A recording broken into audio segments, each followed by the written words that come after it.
on, you bastard! Brought to you by supporters who probably have better taste than this schmuck.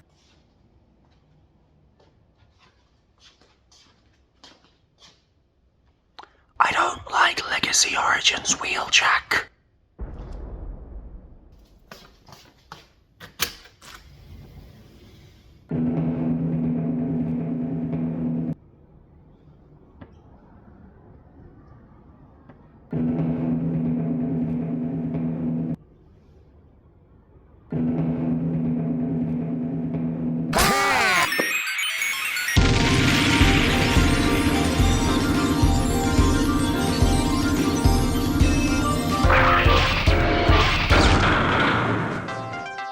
Buzzworthy Bumblebee, when all was said and banished to the dark depths of retailer denial, was a pretty good line, albeit a line without much of a point. It was really just an excuse to release more products that didn't particularly fit anywhere else, which both gave us some absolute bangers, but also led to its downfall as retailers ended up not wanting the thing. Can you really blame them though? Who would want 4 whole cases of the Nest collection? Not even Bumblebee, the good one. I wouldn't even call it an excuse to release more product. More so, the same product. And if we're feeling oh so generous, we will sprinkle in the barest hint of new stuff that is infuriatingly impossible to get any other way. That way we can have the worst of all worlds. Yeah, unfortunately the cool stuff was hard to get, as more often than not Australia just decided to skip it in favor of a billion more Shadow repacks. And the awful one too. I mostly had to import, which although doable, was a pain as always. Thank you, Singapore. I want to stop you there real quick. Don't mistake buzzworthy as easy to get in the US. May not have come down to Australia at all, but finding any one buzzworthy figure over here probably cost me 3 times more in gas than the figure itself. Hasbro just sucks at distribution no matter where you live. Wait, you're not Canadian? I have said so many times that I live in California.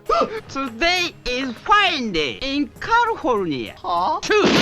Of course, every line must come to an end sometimes. Sometimes for the best, sometimes for the worst. With a line that was so nebulous to begin with, its remaining releases were easily folded into other runs. Case in point, the final member of the Origins trio. After the runaway success of Bumblebee, surprising everyone after a spotty cavalcade of early, not worthy of the buzz releases, and some truly heinous stock photography, it was clear fans, especially G1 fans, wanted the other two. And although Buzzworthy kicks the bucket, Mark wasn't about to let the fans down. You mean let us down like they did when Impactor won the fan vote? It was probably rigged like the Runamuck and Tigatron ones. And I will be mad about it till Soul turns red with age and engulfs the Earth in its final sunrise, then collapses into the densest black hole darker than my heart. Of course, with so much time between releases, it's difficult to ensure the quality is kept up. When you release a team over essentially 4 years, it's very easy to fall off when you have the safety net of fans already invested in the lineup. Thank Christ that didn't happen here.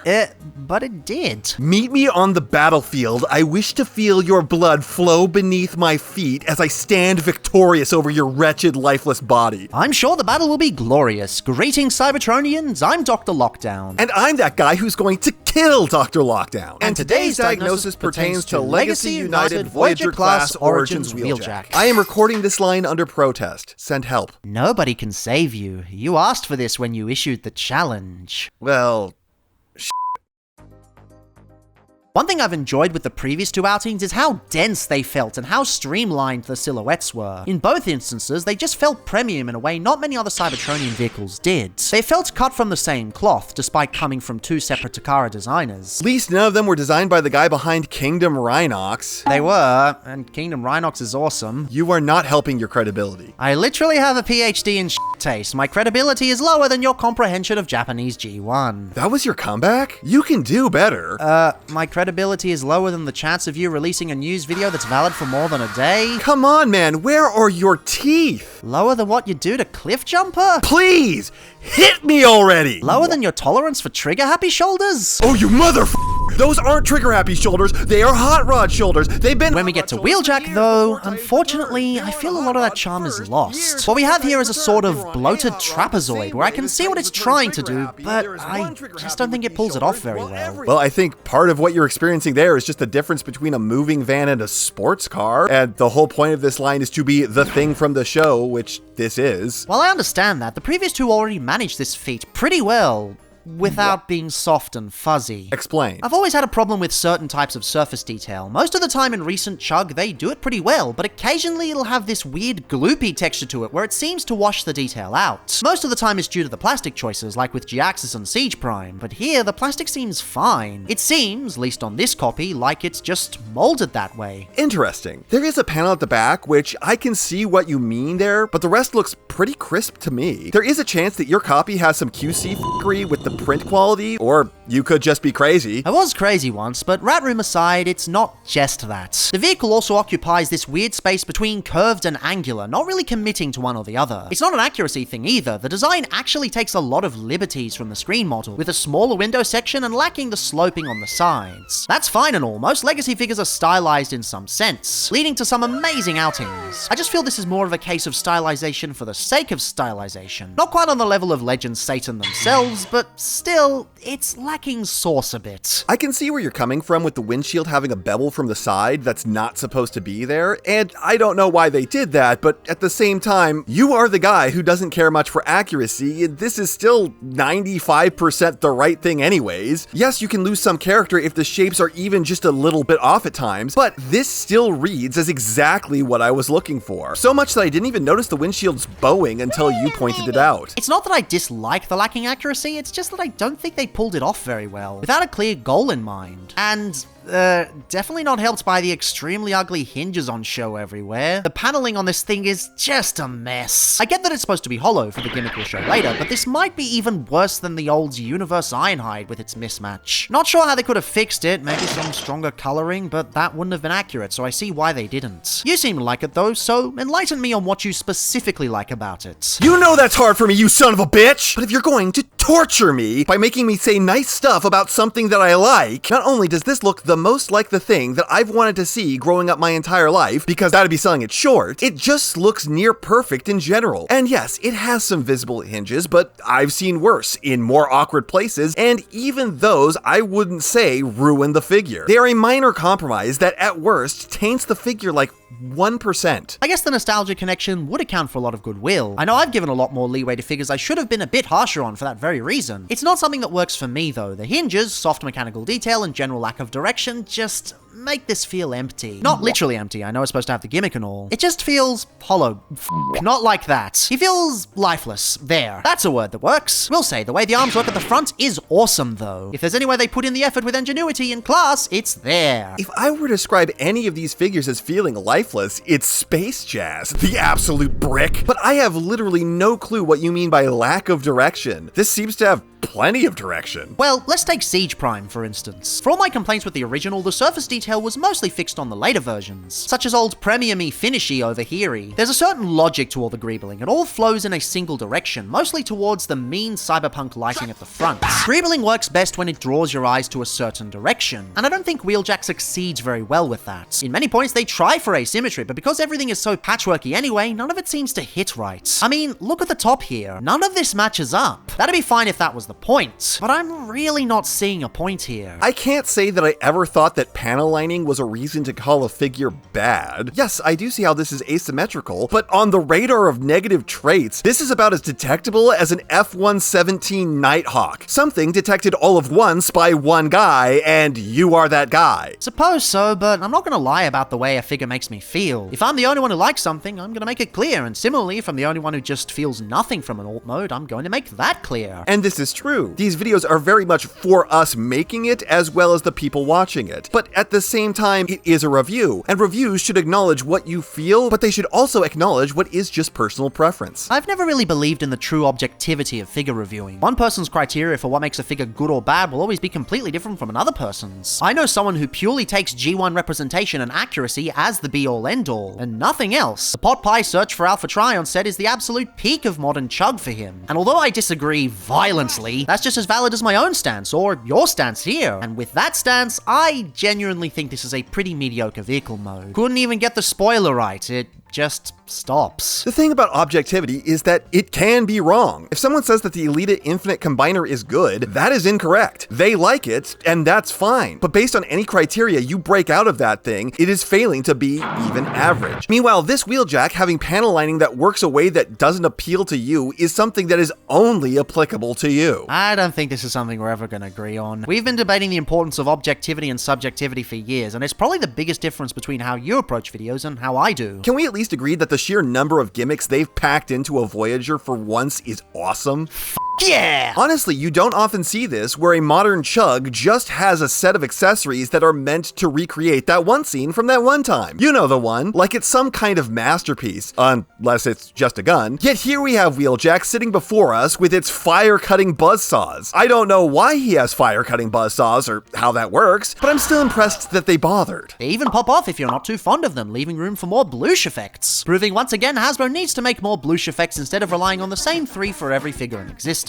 Look, I like talking like an asshole as much as the next person, but bloosh effects? Blame Emgo. The gun storage on the top actually works kind of well. It doesn't seem too out of place, probably because it's tiny and unintrusive, but it's a nice change of pace when compared to the last review. I wouldn't even call that a gimmick. Like, 90% of figures slap the gun on the roof and call that weapon storage. Well, the alternative is throwing it in the cloaca and hearing it rattle around like some toy too obscene to discuss on this channel. Yes, perfect. That's a much better idea. There is actually a port for it on the inside though, but aside from ruining the joke, people probably won't watch this thing in full and put out a corrective comment anyway. I know you. On the sides of the roof here, storage for the rods that came with Origins Bumblebee 3 years ago. While I do find this a bit daft, I don't see much else they could have done. Maybe putting them on the top, but it's still really neat that they made basically the most worthless Kingdom accessory finally have a point, even if it took them a while. Too bad Bumblebee just came with 5. OCD Man heart angry. OCD Man rage. The pain! The suffering! The lack of symmetry. Why, John? Why? And then he has the blast shield, which is clear, because reasons. I actually really like the way this looks on the design, probably because it covers up most of the detail you know I'm so fond of. It's a nice addition, but it does run into compatibility issues. It's supposed to turn into a ramp for display purposes, but you need to disassemble it to do so. And after disassembly, well, clear plastic. Stress marks. Nah, I'm not doing that again. Doesn't help that they're packaged in ramp mode, making things a nightmare to reconfigure. You know that you can just close them really hard, they fall apart super easily, right? What? Motherfucker! The best part about turning it into a piece of road is that he can't roll. F off, Hasbro! He does create the illusion of hovering quite well though, doubly so with the included ramp now that it actually works. I can't believe I didn't know this the whole goddamn time. I feel so stupid. You should. But by far the most talked about gimmick is the character housing. What was it you were calling it earlier before we made this video? The Bumblebee devouring asshole? And what are you talking about? This is a live recording. This isn't scripted at all. Yes. Quite. Personally, I don't think it's an issue that you gotta transform Bumblebee to get him in there. It's still a really fun gimmick. The worst part is how hard it is to close Wheeljack afterwards. I've never had much of an issue with that, but I recommend opening everything up first, then reassembling it around. Think of him driving into a full medic bay and having everything close around him. Still works better than 90% of chug trailers. Finally, something we both agree on. I don't think it's enough to save the vehicle mode overall, but it does justify its existence in the lineup. Think of it more as an accessory to the other two than a truly splendid standalone release. Well, I don't know what you're smoking. I'd argue to my dying breath on top of the hill of bodies I've created with my victories that this is an 8 out of 10 alt mode. It does all the things except for roll, and it looks as correct as it needed to. My channel, it's a 5-star rating at the end. A 5-star rating system is a 10-star rating system that took too many hits to the head. Would be if I did half points, which I don't. No, that's one that thinks it's better than other people. I think we're done here.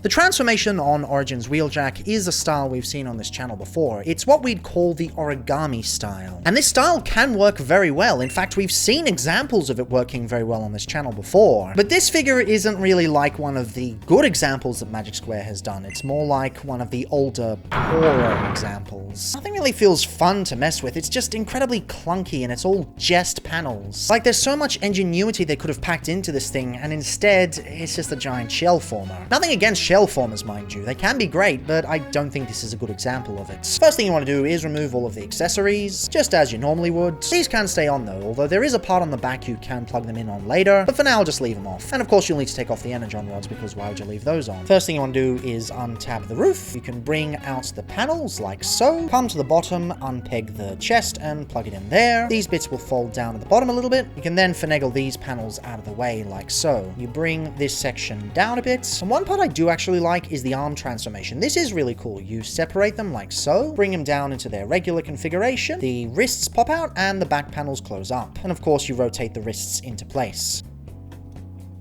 The whole torso section uses the double hinge to fold into place and clip in, and of course the head comes around. And we might as well start transforming everything else. What you want to do is bring the foot out on the hinge and ball joint like so. This panel section rotates around, this section rotates in, and rotates in and clips on itself. Then this section rotates in and clips on itself, then this section folds in and clips on itself, then this section rotates in and clips on itself, then this section folds down, and this section rotates in and clips on itself. See, it's all the same thing, it's all the origami. It's just a lot of steps. It's not really that clever, all things considered. You got all this hollow space on the inside where it could have all folded in, but they didn't really bother with that. I've seen some amazing engineering with Legacy, and this just ain't it, chief. The leg will click into place like so, and then second verse same as the first.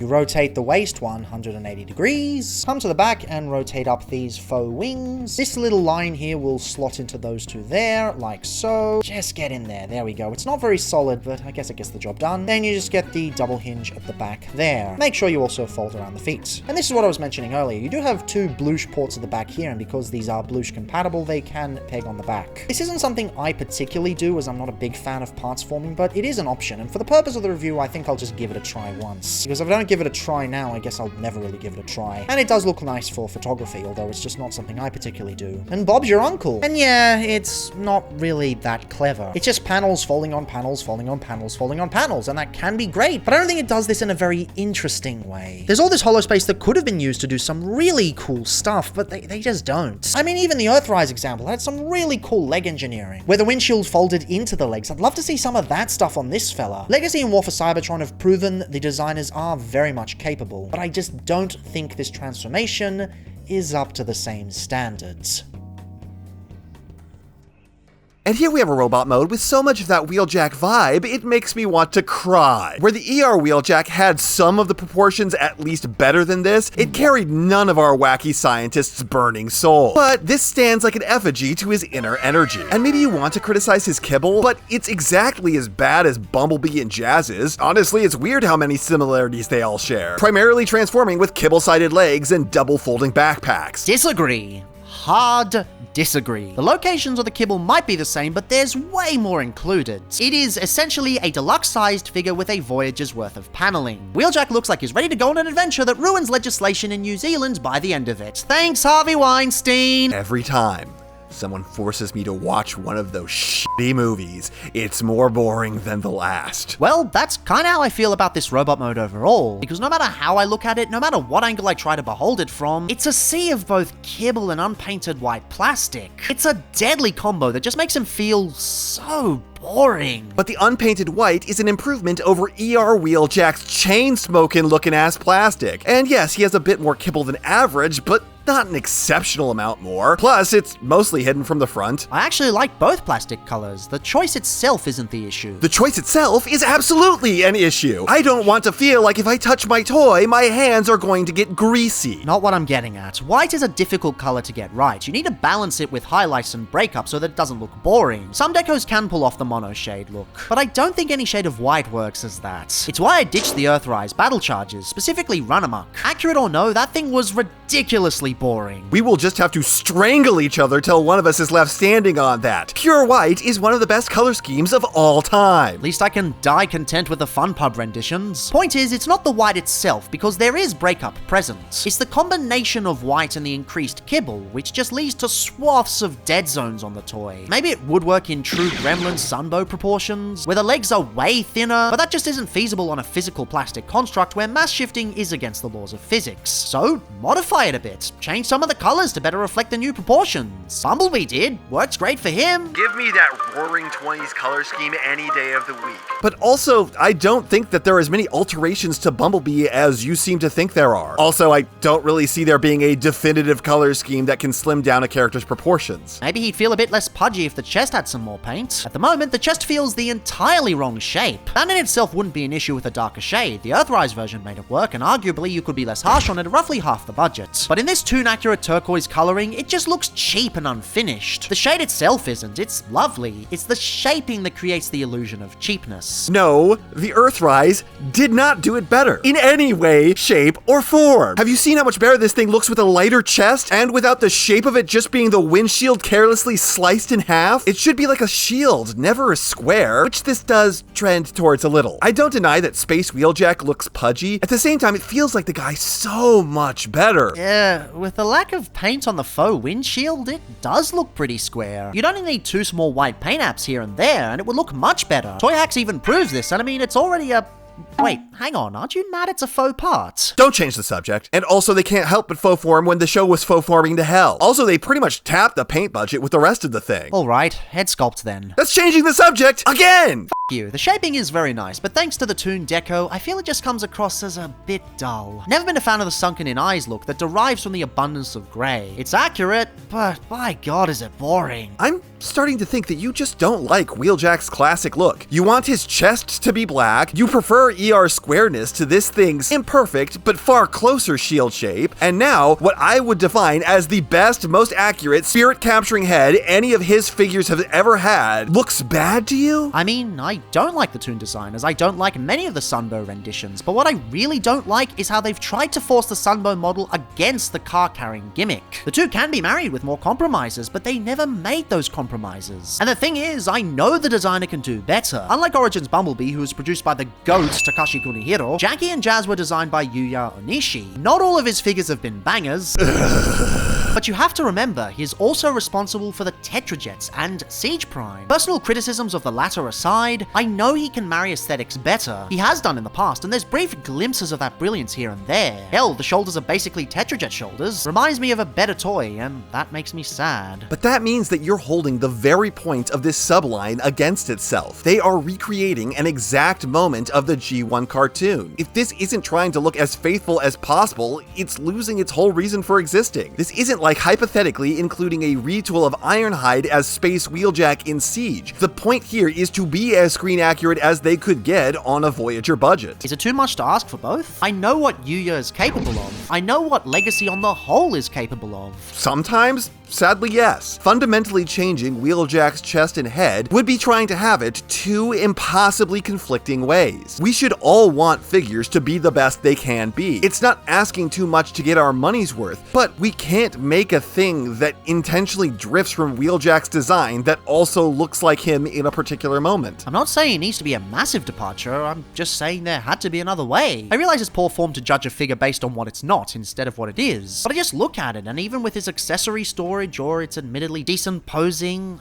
I just feel nothing. And there's nothing wrong with the way you feel. You can never be wrong for how something makes you react. But it also isn't right to say this is bad or good based on what you acknowledge is your personal taste. Judging it by what it's trying to achieve and how well it does that is what you should be striving for. Like the articulation. This isn't trying to be the most mobile thing in the universe, it's just trying to be the best version of standard that it can be. And I think we can both agree it's doing that amazingly. I tend to work backwards. Everyone feels different about releases, so I try to parse why a figure makes me feel a certain way. What makes a figure bad or good under the hood can be vastly different from figure to figure, and what's under the hood for Wheeljack is nothing. It's a figure where I'm glad it exists, but it's not one I feel the desire to take out and either mess with like Bumblebee or behold like Jazz. When you combine the wishy-washy detail with the toon-accurate colors and poor proportions due to the kibble, it forms the perfect balance of not much standing out. In a vacuum, any one of these issues could be overlooked, but together, they just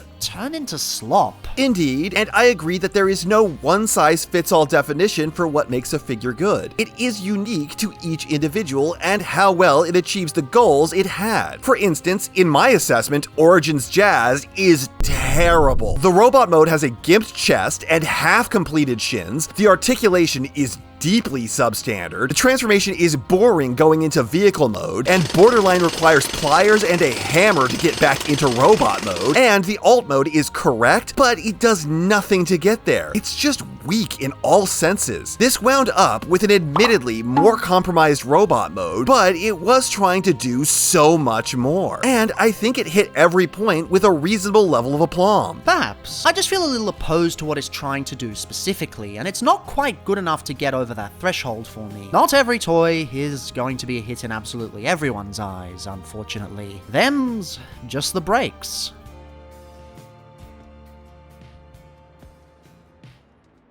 At the end of it all, I'm glad we have this complete lineup. Even with Wheeljack's faults, the three of them look really nice as a team together, in the same way Combine a Team will. Well, unless you're Zeta. Yes, yes. Feel the hatred for parts forming. Let the MMC flow through you. I mean, it's more than just parts forming. That's not its main issue, but With that said, as a figure in its own right, I feel he's a bit lacking. Even ignoring what I wanted him to be, he doesn't really achieve much beyond awesome car carrying functionality. That functionality is fantastic, but when that's the only thing a figure has, well, that's a textbook case of intrusive gimmicks. I'm absolutely glad this figure exists. It's not so bad that never being released at all would be preferable, but the gimmick isn't enough to carry it for me. I'm still undecided on the whole toy hacks thing, as I have my rule on upgrading figures I don't like, but the fixes they have done improve most of the issues I have. But is doing that justifying Hashtag's folly? Probably not, being the last figure in the wave, and especially since the last two were so good. But who's to say? Who's to say it's worth when the figure itself gives off the vibes of lukewarm porridge? Meanwhile, I would argue that while this thing gets a bit rocky in places, I think this achieved every goal it set out to do. It is a kibbly but fairly accurate Wheeljack, which, most importantly of all, carries the spark of the dude. It poses well, not amazingly, but better than average. The transformation is fun, interesting, and unique. It's packed with gimmicks, and the alt mode is a hair's breadth away from being perfect. It did everything at least well, and achieved what it wanted to achieve. And they used every ounce of budget to do it that they could. They used more paint than average for a Voyager. It's more complex than average. There's more plastic than average. If you actually line several of these figures up by sheer weight, it's heavier than most Voyagers, including ones taller than he is. There is not one penny they left on the table while making this. And it caps off the team, I think, basically as good as it started with Bumblebee. Of course, DrLockdown's rating system is wacky bullshit, so I'm just going to... Just a second. There we go. And that seems to be the general takeaway this fandom has. The figure, not this shit. Many even consider him the best of the trio, and that's fine, it doesn't frustrate me like in other instances. But who knows, maybe in time I'll warm up to him. There's plenty of instances where I've disliked a figure on release, and it's taken half a year before I found brilliance within. Gamer edition!